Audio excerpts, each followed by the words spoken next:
ৰং টিভিত সম্প্ৰচাৰিত হৈ থকা অসমৰ এখন জনপ্ৰিয় ধাৰাবাহিক পুৱতি তৰা আৰু এই পুৱতি তৰা ধাৰাবাহিকত অনুভূতিৰ চৰিত্ৰত অভিনয় কৰা অভিনেত্ৰীগৰাকীৰ প্ৰকৃত পৰিচয়বোৰ আপোনালোকে জানিব বিচাৰে নেকি?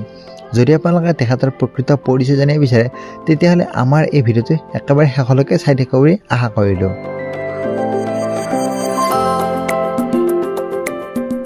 অনুভূতিৰ চৰিত্ৰত অভিনয় কৰা অভিনেত্ৰীগৰাকীৰ প্ৰকৃত নাম হৈছে জুনু নাথ আৰু তেখেতক ঘৰত সকলোৱে মাইনু বুলি মাতে। তেখেতৰ জন্ম হৈছিল বৰপেটা ডিষ্ট্ৰিক্টত 25 ছেপ্টেম্বৰ তাৰিখে।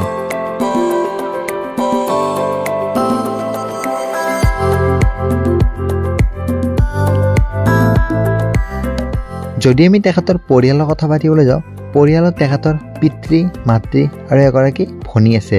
পিতৃৰ নাম হ'ল ধৰ্মেশ্বৰ নাথ আৰু মাতৃৰ নাম হ'ল কনকলতা নাথ আৰু ভনীয়েকৰ নাম হ'ল সোণমণি নাথ। আৰু বৰ্তমান জুনু নাথ বিবাহপাশত আবদ্ধ হৈছে আৰু তেখেতৰ স্বামীৰ নাম হৈছে মৃণাল।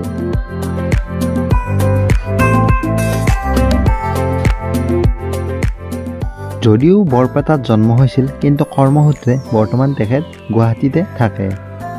আৰু তেখেতৰ যদি আমি অভিনয়ৰ বিষয়ে কথা পাতিবলৈ চেষ্টা কৰোঁ, তেখেতে সৰুৰে পৰা অভিনয় কৰি ভাল পাইছিল। যদি আমি তেখেতৰ শিক্ষাগত অৰ্হতাৰ বিষয়ে কথা পাতিবলৈ যাওঁ, তেখেতে ক্লাছ 10লৈকে শংকৰদেৱ শিশু বিদ্যা নিকেতন বৰপেটাত তেখেতে শিক্ষা গ্ৰহণ কৰিছিল। তাৰপিছত তেখেতে হায়াৰ ছেকেণ্ডাৰী আৰু গ্ৰেজুৱেশ্যন তেখেতে কৃষ্ণকান্ত সন্দিকৈ জুনিয়ৰ কলেজৰ পৰা পাঠশালা কলেজৰ পৰা তেওঁ সম্পূৰ্ণ কৰে।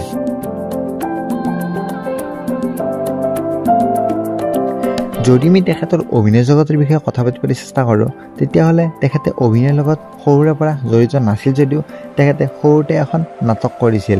মানে সৰুতে তেখেতে কেমেৰাৰ সন্মুখত প্ৰথম আহিছিল ককাইদেউ বিন্দাছ নামৰ নাটকখনৰ পৰা। আৰু তাৰপিছত তেখেতে বহুত এনেকুৱা মিউজিক ভিডিঅ' কৰিলে, তেখেতৰ বহুত এনেকুৱা জনপ্ৰিয় মিউজিক ভিডিঅ'ও আছে। আৰু তেখেতৰ কেইখনমান জনপ্ৰিয় ধাৰাবাহিক হৈছে জোনাকী কাৰেং, নমামি, বৰষুণ আৰু এতিয়া বৰ্তমান তেওঁ বৃষ্টি ধাৰাবাহিকত অনুভূতিৰ চৰিত্ৰত অভিনয় কৰি আছে। আপোনালোকে বাৰু অনুভূতিৰ অভিনয় চাই কেনেকুৱা পাইছে কমেণ্ট কৰি জনাবলৈ একেবাৰে নাপাহৰিব। আৰু যদি আপোনালোকে অনুভূতিৰ অভিনয় চাই ভাল পাইছে তেতিয়াহ'লে এই ভিডিঅ'টো এটাকৈ লাইক কৰিব আৰু চেনেলটো ছাবস্ক্ৰাইব কৰিব যেন নাপাহৰে, কাৰণ এনেকুৱা ধৰণৰ অভিনেতা অভিনেত্ৰীসকলৰ বায়োগ্ৰাফীৰ বিষয়ে মই আপোনালোকক জনাই থাকিবলৈ চেষ্টা কৰিম। ধন্যবাদ।